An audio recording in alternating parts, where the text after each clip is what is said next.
Hello everyone, welcome to Uranus classes. इस video में हम लोग राज्य और केंद्र स्तरीय परीक्षाओं में पूछे गए प्रश्न या आगामी परीक्षाओं में आने वाले प्रश्न पर चर्चा करेंगे। इस वीडियो में 25 अति महत्वपूर्ण MCQ पर चर्चा हुई है। यह पार्ट 5 होगा, 5वां होगा। वीडियो को अंत तक जरूर देखिएगा। अगर पसंद आता है तो लाइक ज़रूर कीजिएगा और अपने दोस्तों के बीच शेयर ज़रूर कीजिएगा। तो चलिए इस वीडियो की शुरुआत करते हैं। पहला प्रश्न ये रहा, प्रकाश वर्ष किसकी इकाई है? समय की,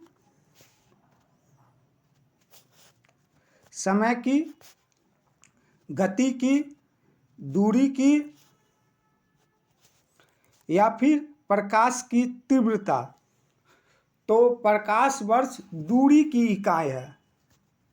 प्रकाश वर्ष दूरी की इकाई है। थोड़ा सा हम लोग प्रकाश वर्ष के बारे में जान लेते हैं।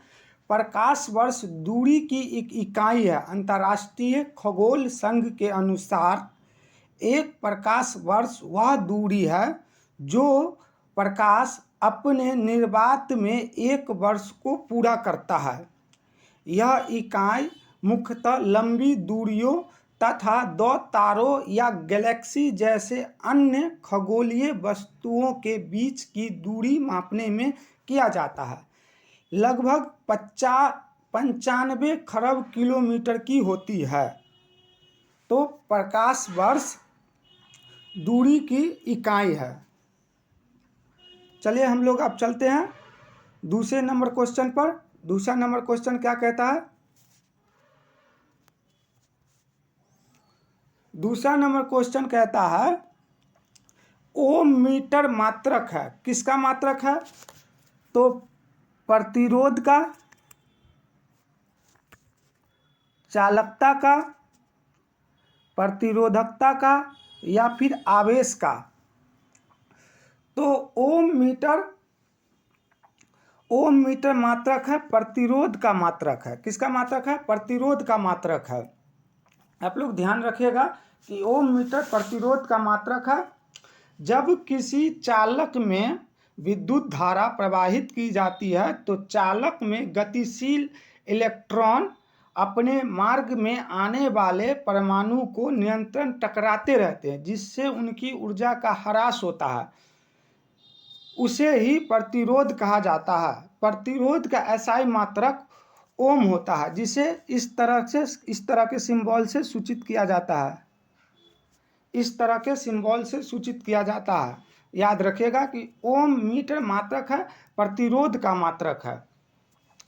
चलिए हम लोग चलते हैं तीसरे नंबर क्वेश्चन पर। तीसरा नंबर क्वेश्चन क्या कहता है? तीसरा नंबर क्वेश्चन कहता है कि निम्नलिखित में से कौन सी मूल भौतिक राशि है? तो बल या वेग या विद्युत धारा या कार्य? तो इन सभी में से विद्युत धारा को मूल भौतिक राशि होता है कहते हैं। अब मूल भौतिक राशि कहते किसको हैं? तो ऐसी राशियां जो एक दूसरे से स्वतंत्र रहती है, जिन्हें एक दूसरे से बदला नहीं जा सकता है, वैसी राशि को मूल भौतिक राशि कहते हैं। मात्रात्मक रूप से आवेश के प्रवाह को विद्युत धारा कहते हैं। इसका SI मात्रक एम्पियर होता है। विद्युत धारा का SI मात्रक क्या होता है? एम्पियर होता है। क्या होता है? एम्पियर।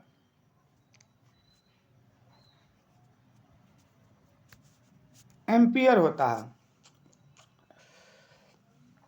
अब देख लेते हैं कि मूल राशि कौन कौन सी है। तो मूल राशि दूरी, समय, ताप, द्रव्यमान।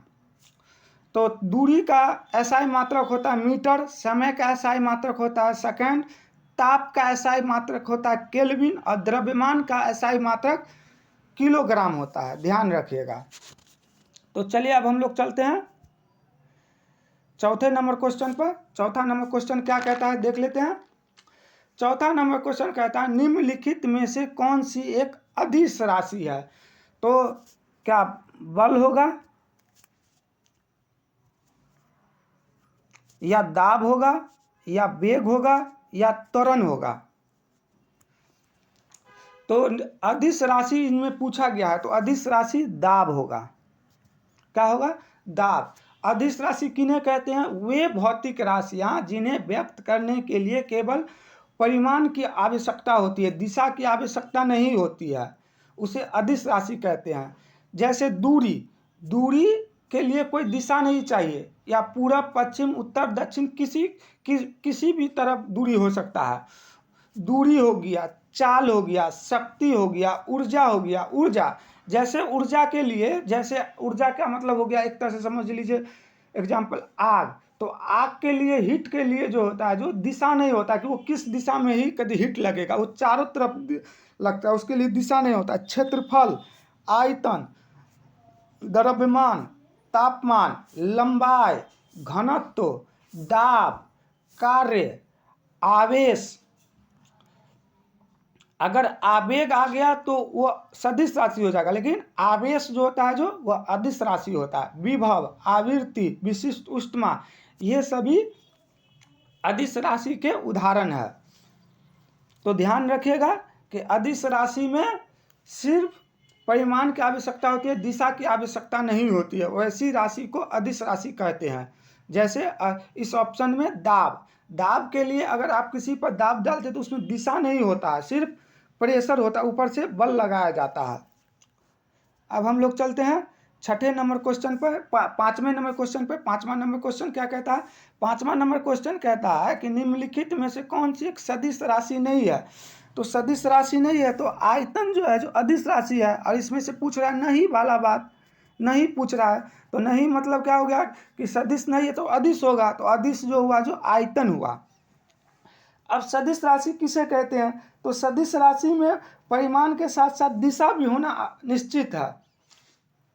जैसे वेग, अदिश राशि में, सदिश राशि में आता है वेग, आता है संवेग, आता है बल, आता है विस्थापन, त्वरण, भार, विद्युत क्षेत्र, चुंबकीय क्षेत्र, विद्युत क्षेत्र की तीव्रता, और आवेग। आवेग आ गया, जहां भी आवेग पूछता है तो वो सदिश राशि होगा। और आवेश, अगर आवेश लिखा हुआ है,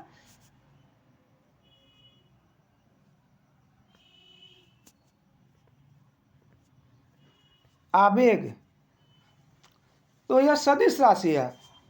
अगर आवेश पूछता है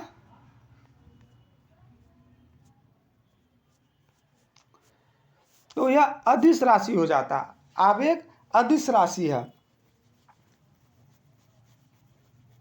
तो चलिए अब हम लोग चलते हैं छठे नंबर क्वेश्चन पर। छठे नंबर क्वेश्चन क्या कहता है देख लेते हैं कि छठे नंबर क्वेश्चन कहता है कि हम ब्रिटेन की तबाही की कीमत पर भारत की आज़ादी नहीं चाहते हैं, यह कथन किनका है? तो यह कथन महात्मा गांधी का है। किनका है? महात्मा गांधी का है। यह कथन महात्मा गांधी का है। अब हम लोग थोड़ा सा महात्मा गांधी के बारे में जान लेते हैं। महात्मा गांधी का जन्म 2 अक्टूबर 1869 ईस्वी को गुजरात के पोरबंदर जिला में हुआ था। गांधी जी की पढ़ाई श्यामल दास कॉलेज भावनगर से हुआ था। अब मैं ये क्यों बता रहा हूँ कि गांधी जी के बारे में कि गांधी जी किस कॉलेज से पढ़ाई किए थे, तो 66वां बीपीएससी में यह सवाल पूछा गया था कि गांधी जी किस कॉलेज से पढ़ाई किए थे। तो याद रखिएगा कि गांधी जी श्यामल दास कॉलेज भावनगर से पढ़ाई किए थे।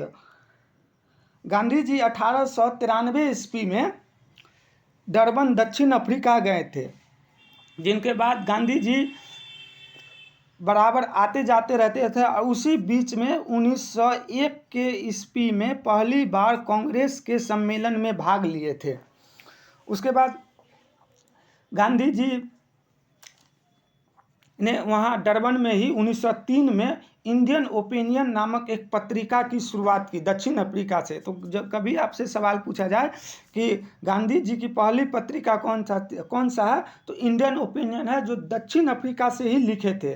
गांधी जी 9 जनवरी 1915 को भारत वापस लौटे थे और इसी के उपलक्ष्य में 2003 से हर साल प्रवासी भारतीय दिवस बनाया जाता है। लेकिन 2015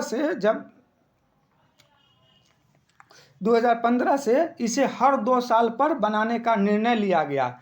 गांधी जी जब गांधी जी दक्षिण अफ्रीका से जब वापस लौटे तो उस समय दुनिया में प्रथम विश्व युद्ध चल रहा था, जिसमें गांधी जी भारतीय युवाओं से भारतीय सेना में शामिल होने के लिए आह्वान किया, जिससे महारानी विक्टोरिया खुश होकर उन्हें कैसरे हिंद की उपाधि दी थी। परंतु जब जलियांवाला बाग हत्याकांड शुरू हुआ था तो उसमें जो गांधी जी ने कैसरे हिंद की उपाधि को लौटा दिए थे। गांधी जी दक्षिण अफ्रीका से लौटने के बाद सबसे पहले अपने राजनीतिक गुरु बनाए वो गोपाल कृष्ण गोखले को बनाए।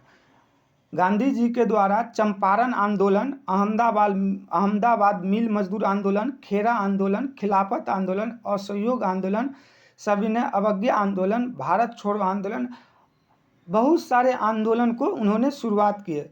गांधी जी ने 1924 में कर्नाटक के बेलेगांव में भारतीय राष्ट्रीय कांग्रेस के अध्यक्षता भी की 1924 में।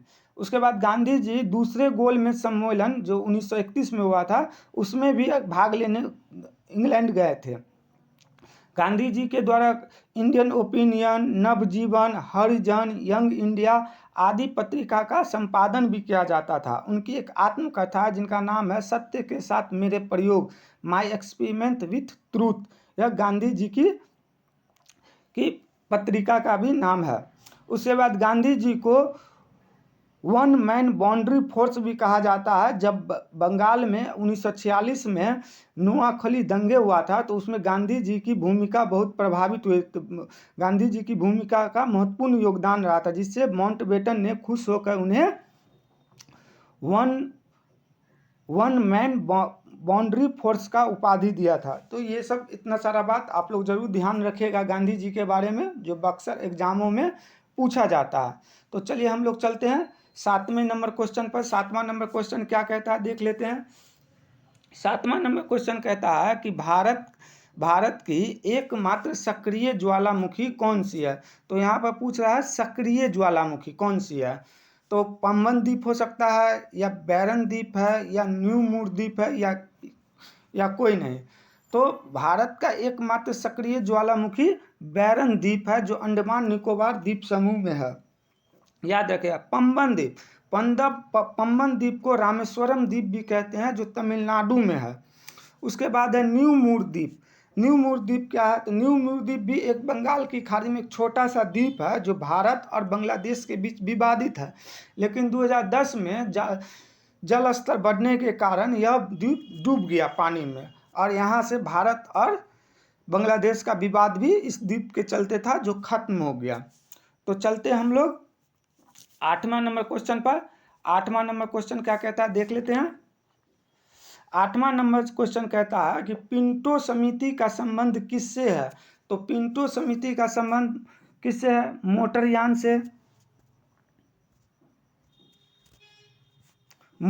से, नौवहन उद्योग से, किससे है। तो पिंटो समिति का संबंध नौवहन उद्योग से है। पिंटो समिति का संबंध नौवहन उद्योग से है। चलिए अब हम लोग चलते हैं 9वां नंबर क्वेश्चन पर। 9वां नंबर क्वेश्चन क्या कहता है। इंफॉर्मेशन टेक्नोलॉजी कब पास हुआ। तो इंफॉर्मेशन 15 मई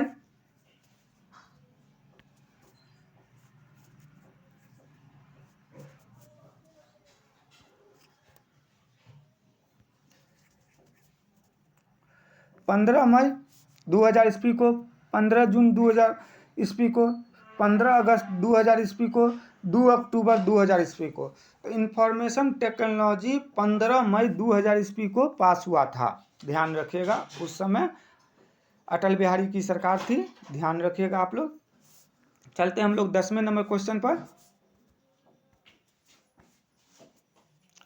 10वां नंबर क्वेश्चन क्या कहता है। पीरेनीज पर्वत कहाँ है।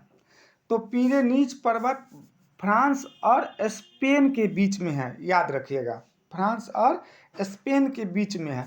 उत्तरी कोरिया और दक्षिण कोरिया, इसके बीच में भी एक समानांतर रेखा है जिसका नाम है 38वीं समांतर रेखा, 38वीं समांतर रेखा है। उसके बाद है कनाडा, अमेरिका और कनाडा। तो अमेरिका और कनाडा के बीच 49वीं समांतर रेखा है। कौन सी है? 49वीं समांतर रेखा है, ध्यान रखिएगा। पिरेनीज फ्रांस और स्पेन के बीच पर्वत है, ध्यान रखिएगा। चलते हैं हम आप लोग 11वां नंबर क्वेश्चन पर।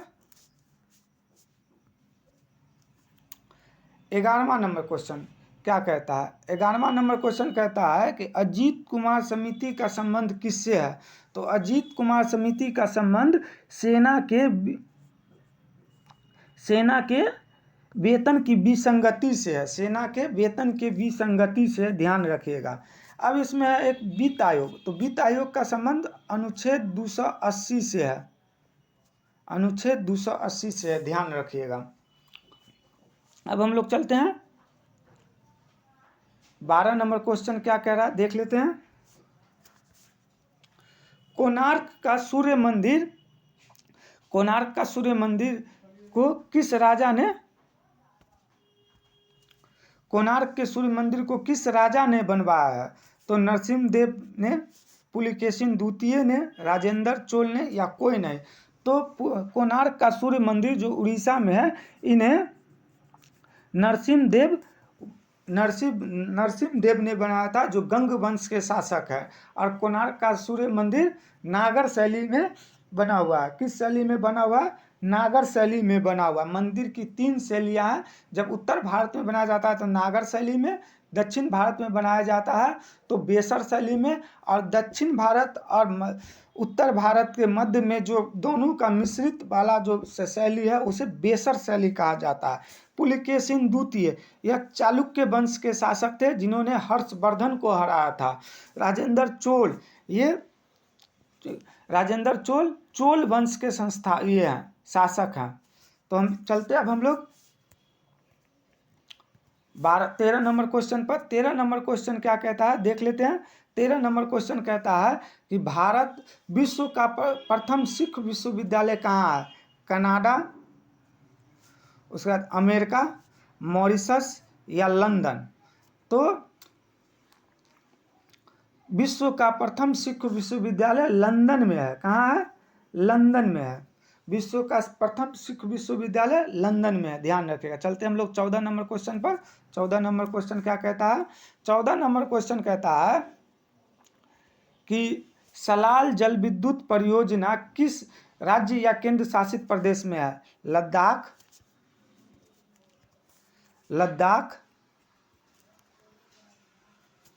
जम्मू कश्मीर, हिमाचल प्रदेश, किस में है?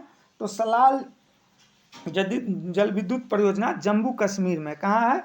जम्मू कश्मीर में है, जो चिनाब नदी पर, किस पे है? चिनाब नदी पर है।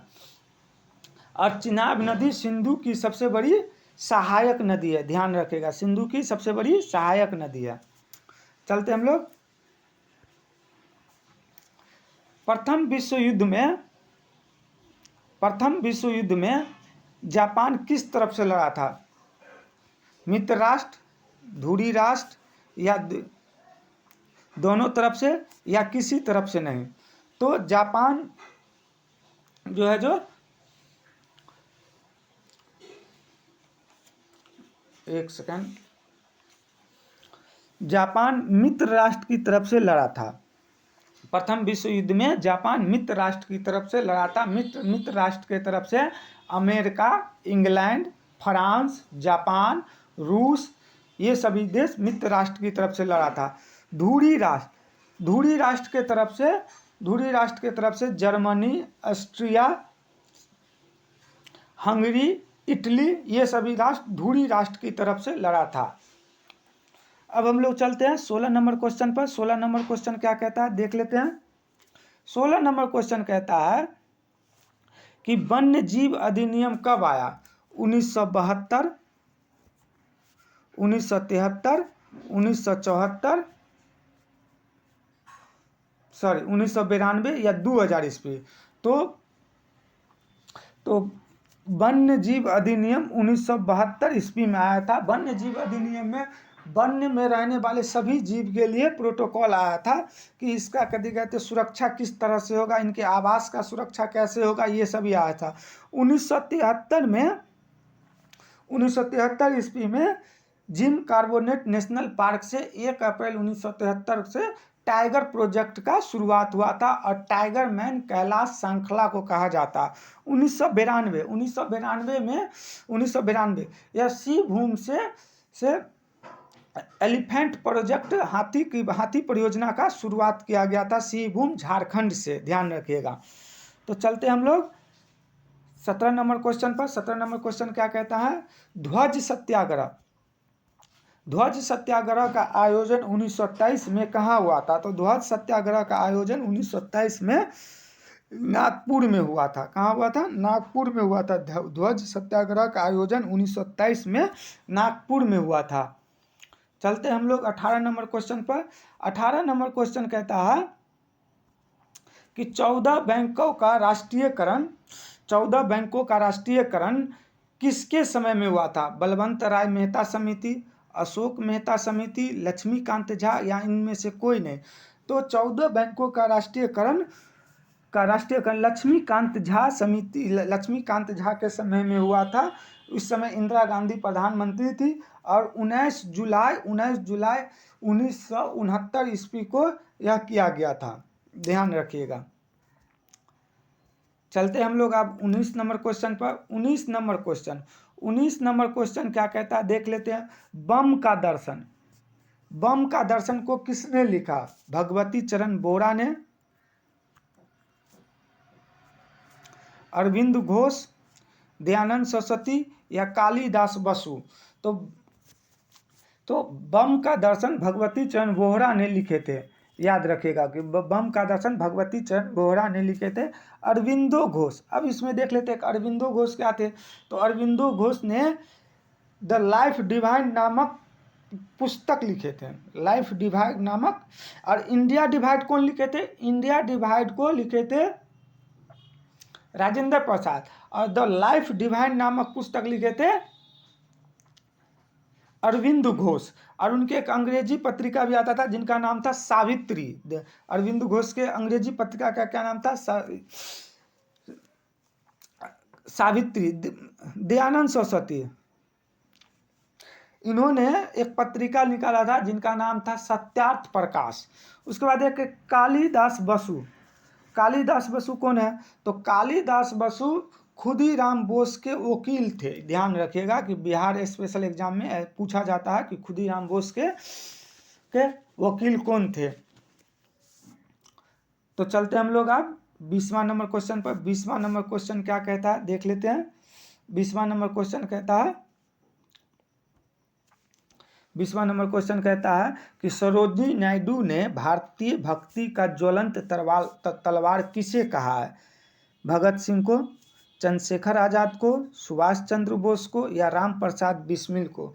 तो सरोजिनी नायडू ने भारतीय भक्ति का ज्वलंत तलवार सुभाष चंद्र बोस को कहा है, ध्यान रखेगा कि भारतीय सुभाष चंद्र बोस को कहा। भारतीय सुभाष चंद्र बोस के जन्म दिवस पर अब पराक्रम दिवस भी बनाया जाता है। सुभाष चंद्र बोस ने 2 अधिवेशन जीते थे, एक त्रिपुरी अधिवेशन 1938 में, एक हरिपुरी अधिवेशन 1939 में। लेकिन हरिपुरी अधिवेशन 1939 में गांधी जी के समर्थित पटाभी सीतारमैया थे जो हार जाते सुभाष चंद्र बोस से, जिस पर गांधी जी ने कहा था कि यह पटाभी सीतारमैया की हार नहीं है, ये गांधी की हार है। जिसके कारण सुभाष चंद्र बोस गांधी जी से अपनी मतभेद को नहीं बढ़ाना चाह रहे थे, इसी कारण उन्होंने इस्तीफा दे दिया। किन से, भारतीय राष्ट्रीय कांग्रेस से इस्तीफा दे दिया। और उसके बाद राजेंद्र प्रसाद जी को विशेष अध्यक्ष बनाया गया था। और उन्होंने और इस्तीफा देने के बाद फॉरवर्ड ब्लॉक की, सुभाष चंद्र बोस ने फॉरवर्ड ब्लॉक की स्थापना किए थे, याद रखिएगा। भगत सिंह को 23 मार्च 1931 को लाहौर के जेल में फांसी की सजा दी गई थी, ध्यान रखिएगा। चलते हम लोग। बॉयज एसोसिएशन की स्थापना हुई थी, तो बॉयज एसोसिएशन की स्थापना कहाँ हुई थी, यह बिहार विशेष क्वेश्चन है। तो बॉयज एसोसिएशन की स्थापना दरभंगा में, पटना में, भागलपुर में या आरा में। तो बॉयज एसोसिएशन की स्थापना दरभंगा में हुआ था। कहाँ हुआ था, दरभंगा में हुआ था। याद रखिएगा कि बॉयज एसोसिएशन की स्थापना दरभंगा में हुआ था। थोड़ा सा एक्सप्लेनेशन देख लेते हैं, व्याख्या देख लेते हैं। दरभंगा के राज मैदान की एक सभा में बॉयज एसोसिएशन की स्थापना हुई थी, जिसकी अध्यक्षता इस्फाक खान ने की थी, जो एक बैरिस्टर थे। यह संगठन इस इलाके में राष्ट्रीय जागरण में महत्वपूर्ण भूमिका निभाई। याद रखिएगा कि बॉयज एसोसिएशन की स्थापना किसने किया, तो बॉयज एसोसिएशन की स्थापना किसकी अध्यक्षता में हुई थी, तो इस्फाक खान की अध्यक्षता में हुई थी। और कहाँ हुआ था, तो दरभंगा में हुआ था, 1906 ईस्वी में हुआ था। चलिए अब हम लोग चलते हैं। द बिहार स्टूडेंट कॉन्फ्रेंस की स्थापना हुई थी, कब हुई थी, 1905 में, 1906 में, 1907 में या 1908 में। तो किस में हुआ था, तो 1906 ईस्वी में जो है, जो बिहार स्टूडेंट कॉन्फ्रेंस की स्थापना हुई थी। बिहार में राष्ट्रवादी चेतना के विकास में इसकी अत्यंत महत्वपूर्ण योगदान है, ध्यान रखिएगा। ये सभी बिहार स्पेशल का है, जो बीपीएससी या बिहार दरोगा में अक्सर पूछा जाता है। उसके बाद क्या कहता है देख लेते हैं। बिहार में प्रथम बालिका विद्यालय की स्थापना किसने की, तो बिहार में प्रथम बालिका विश्वविद्यालय की स्थापना श्रीमती साधना देवी, श्रीमती अघोर कामनी देवी, श्रीमती परमेश्वरी देवी या श्रीमती कौशल किशोर कामनी देवी। तो बिहार में प्रथम बालिका विद्यालय की स्थापना श्रीमती अघोर कामनी देवी ने की थी। कब की थी, तो उन्होंने 1891 ईस्वी में पटना में की थी, ध्यान रखिएगा। अघोर कामनी देवी, प्रथम बालिका विद्यालय बिहार में, अघोर कामनी देवी। चलिए अब हम लोग चलते हैं। बिहार के प्रतिनिधि सर्वप्रथम किस भारतीय राष्ट्रीय कांग्रेस के सम्मेलन में भाग लिए थे, तो 1885 वाले में, 1886 वाले में, 1887 वाले में या 1888 वाले में। तो बिहार का एक प्रतिनिधि मंडल वो 1887 वाले ईस्वी में भाग लिए थे, ध्यान रखिएगा। पहला अधिवेशन भारतीय राष्ट्रीय कांग्रेस का पहला अधिवेशन 1885 ईस्वी में हुआ था। 24 अक्टूबर 1885 ईस्वी को 28 दिसंबर 1885 ईस्वी को मुंबई में हुआ था। मुंबई के गोकुल धाम तेजपाल संस्कृत विश्वविद्यालय में हुआ था। उसके बाद जिसमें बंकिम चंद्र चटर्जी अध्यक्षता की थी। 1886 यह कलकत्ता में हुआ था, जिसमें दादा भाई नौरोजी अध्यक्षता की थे। और 1887 यह मद्रास में हुआ था, जिसमें बद्रुद्दीन तैयब जी इसकी अध्यक्षता की थी, जो प्रथम भारतीय राष्ट्रीय कांग्रेस के मुस्लिम अध्यक्ष बने थे, याद रखिएगा। तो बिहार के प्रतिनिधि सभा सर्वप्रथम 1887 वाले मद्रास वाले अधिवेशन में भाग लिए थे, ध्यान रखिएगा। चलते अब हम लोग 25वां नंबर क्वेश्चन क्या कहता है। 25वां नंबर क्वेश्चन कहता है कि बिहार के किस बड़े जमींदार ने भारतीय राष्ट्रीय कांग्रेस की आर्थिक सहयोग प्रदान की थी। जब 1885 ईस्वी में भारतीय राष्ट्रीय कांग्रेस की स्थापना हुई थी, तो उस समय दरभंगा के महाराज लक्ष्मेश्वर सिंह ने उन्हें विशेष आर्थिक सहयोग प्रदान की थी। आप लोग जब पुराना वाला एनसीईआरटी देखिएगा तो उसमें दिखाया गया है कि भारतीय राष्ट्रीय कांग्रेस के संस्थापक सदस्य सब उनका फोटो छापा गया हुआ है पुराना वाला एनसीईआरटी पर। ये 10th के बुक पर, ध्यान रखिएगा, 10वां के बुक पर। तो बिहार के किस बड़े जमींदार ने भारतीय राष्ट्रीय कांग्रेस के सहयोग में आर्थिक सहयोग प्रदान किए थे, तो ये किए थे दरभंगा महाराज ने किए थे, ध्यान रखिएगा। वीडियो। तो चलिए आज की कक्षा को हम यहीं पर समाप्त करते हैं। अगर वीडियो अच्छा लगा हो तो लाइक ज़रूर कीजिएगा और अपने दोस्तों के बीच अपने दोस्तों के बीच शेयर भी कीजिएगा। अगर नए हैं इस चैनल पर तो सब्सक्राइब भी कीजिएगा। तो इसी के साथ इस वीडियो को, आज की कक्षा को यहीं पर समाप्त करते हैं। धन्यवाद।